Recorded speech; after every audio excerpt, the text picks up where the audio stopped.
Faites attention quand Dieu vous donne l'homme que vous cherchiez et qu'il a un grand destin. Vous devez devenir une femme de prière pour lui. Quand on dit que derrière un grand homme, il y a une grande dame, ce n'est pas une grande dame qui est grande seulement de taille. Non, c'est une grande dame de prière. Une grande dame qui a un grand cœur, qui sait porter et supporter. Pas une femme qui est tout calomnie, non. C'est derrière une femme qui sait pousser, qui sait porter, qui sait respecter. Pas une grande dame qui est belle, non. On n'a jamais dit que derrière un grand homme, il y a une belle femme. Non. Non.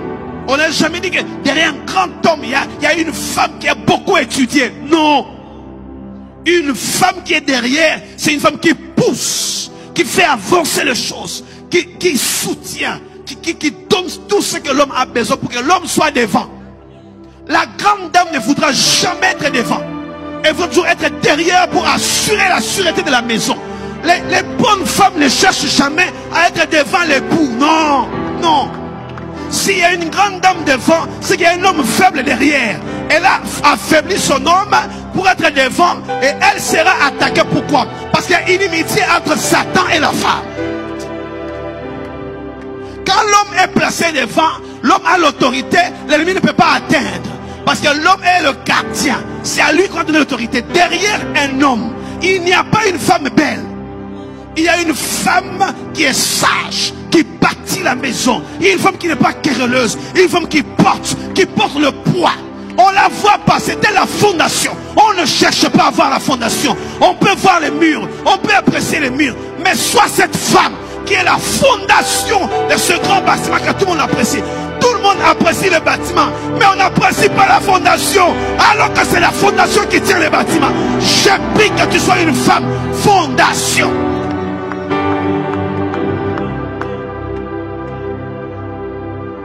Une femme fondation. Une bonne femme ne cherche pas à être devant. Non. Non.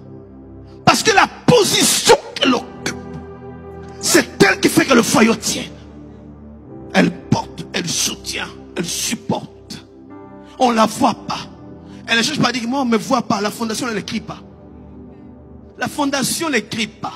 Si la fondation commence à être vue, c'est qu'il y a des fissures. C'est que les fissures ont commencé. Si les fondations commencent à sortir des terres, la maison va commencer à s'écrouler. La fondation doit être enfoncée davantage pour que le bâtiment reste en hauteur. Tous ces bâtiments que nous voyons qui restent en hauteur, c'est parce qu'il y a une fondation en profondeur. Et cette fondation en profondeur ne fait pas compétition avec les murs. Non. Les murs sont faibles. La fondation est forte. Cet homme qu'on va apprécier à l'extérieur, c'est vrai que ça peut créer de jalousie. Lui, on l'apprécie. Lui, il est en avant. Ça te fait quoi, jeune femme, quand ton époux est en avant et que toi, tu n'es pas en avant? Ça fait quoi quand tout le monde l'apprécie, lui, toi, on ne fait même pas cas de toi? Ça fait mal. Tu dois dire, c'est mon œuvre. Qu'ils apprécient l'œuvre, c'est moi le maître d'œuvre. Alléluia. Que Dieu bénisse toutes les femmes qui sont fondations pour leurs époux, pour leurs épouses, qui ne cherchent pas à être vues, qui sont sous terre et qui soutiennent leurs époux, leurs épouses, leurs fiancés, qui ne sont pas là pour se plaindre. Il n'y a pas ça, il n'y a pas ça.